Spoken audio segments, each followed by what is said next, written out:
the reason for choosing this particular program is I actually wanted to learn something about wind energy, but narrowing down my option would not be better. I thought like that, so I have chosen like why don't I go into the wider spectrum of renewable energy and explore each and every concept of renewable energy and let me choose one thing. So that's why I have chosen this course, and I can say I'm pretty much satisfied with the course because I have every renewable energy topic in my course of study.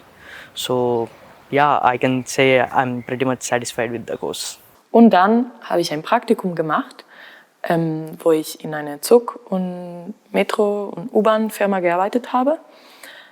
Und das war, glaube ich, quasi der Punkt, wo ich dann auch diese Entscheidung getroffen habe, weil mein Job war, 40 Stunden die Woche vor einem Laptop zu sitzen.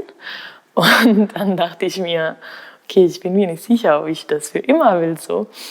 Und vielleicht, wenn ich mehr in die Produktdesign-Richtung gehe,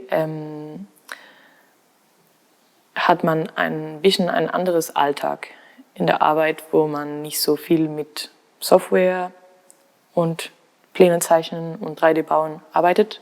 Kann man auch machen, muss man aber nicht unbedingt. Und jetzt, ja, dadurch, dass Produktdesign so ein breites Feld ist, kann man ja so die eigene Nische finden, wo man sich am wohlsten fühlt. Und ja, also ich arbeite sehr gerne mit Materialien, auch mit Menschen. Ich finde es super spannend, diese Beziehung zwischen die Objekte, die uns umgeben und unsere Interaktion mit denen und wie auch Objekten die Art und Weise, wie wir leben, verändern können. Auch positiv, nicht nur negativ.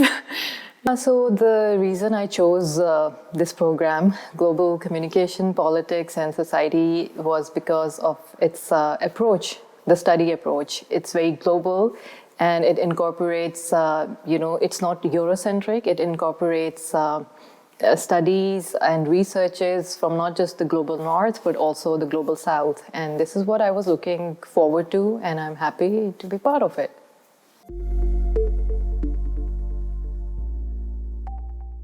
Genau, also wir haben jetzt ja hier die zwei Hochschulen, sage ich mal. An der Fachhochschule ist es einfach mehr praktischer veranlagt. Also hier wird eben auch viel mehr praxisbezogen unterrichtet. Man muss auch Praktika machen hier im Studiengang, ob ein Master oder ein Bachelor.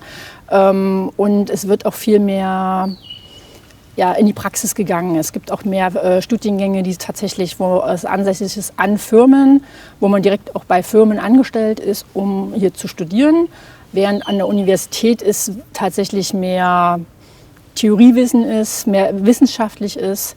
Und an der Universität kann man eben dann auch weiterführend den Master, Doktor, PhD und Professor werden sozusagen. Das ist an der FH weniger möglich. Nur mit Kooperationen geht das auch, aber die meisten Studiengänge enden hier mit dem Master und man geht in den Job hinaus. Also die Universität Jena ist eine Volluniversität, weil wir eine große Bandbreite an Fächern anbieten. Wir haben 10 Fakultäten, über 200 Studiengänge in einer großen Fächerbandbreite. Also wir bieten Geisteswissenschaften, Sozialwissenschaften, Recht, Wirtschaft, Religionswissenschaften, aber eben auch die Naturwissenschaften bis hin zur Medizin an. So just at the TU Ilmenau, the technical university of course is connected with a specialization just with the main topics of studies, and engineering indeed is the strongest part. However, it's connected with media, with economics and also with math and natural sciences, so there is a broader range than only technology. However, this is the most important part.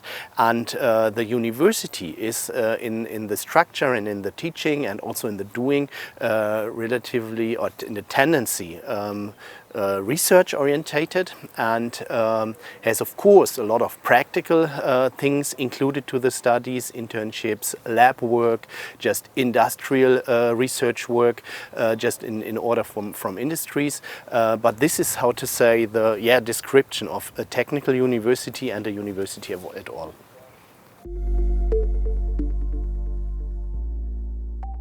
Yes, there is a difference, and University of Applied Sciences sometimes have same or nearby study courses. However, there are more practical related, and university courses are more research related. However, this is always a tendency. This is not a fixed category, and indeed universities have the right to graduate also a PhD, a doctorate, and this is not given to Universities of Applied Sciences. However, you can also make your doctorate at the University of Applied Sciences in connection with a supervisor from a university. So both is possible, but universities can do it directly. Ein Bachelorstudium mit 3 Jahren ist anders aufgebaut als ein 2-jähriger Master oder ein 6-jähriges Staatsexamenstudium für Medizin. In manchen gibt es Zwischenprüfungen, in anderen hat man jedes Semester einzelne Prüfungen, die am Ende auch die Note ausmachen. Und in jedem Kurs ist auch nochmal ein unterschiedliches Profil verlangt. Also manche Dozenten möchten, dass man am Ende nur eine Arbeit schreibt oder dass man eine mündliche oder eine schriftliche Prüfung macht. Und manche Dozenten möchten, dass man jede Woche eine Arbeit abgibt und eine Hausaufgaben regelmäßig macht. Also das ist sehr unterschiedlich. Und das Beste ist, man informiert sich zum Beginn des Studiums. Wie ist die Studienordnung? Was ist der Musterstudienplan? Wie funktioniert das hier in meinem Fach? Und es gibt auch im Studium immer wieder Tutorien, wo man das lernen kann. Renewable energy courses this is a Master of Engineering, so it is important that we have a background on thermodynamic, on electrical engineering, and also about fluid mechanics. But if we don't have if we don't pass these courses in our bachelor degree, there is also one qualification semester in Nordhausen University which can participate on that. And in this qualification semester, we will also learn about the basic of electrical engineering, basic of thermodynamic, and also about the fluid mechanics. Yeah, I think in our studies here in the Hochschule, we learn maybe like 2 or 3 different areas. So one is the more technical aspect of the conducting, so where we really work on baton technique and how to express our musical ideas through gesture. But then we also learn about the more historical aspects of the topic. So we discuss with the teacher and other students what we can do with different works of art, the history behind different works of art and their composers, and how we can bring them to life in the 21st century so that it's still interesting for the audience nowadays.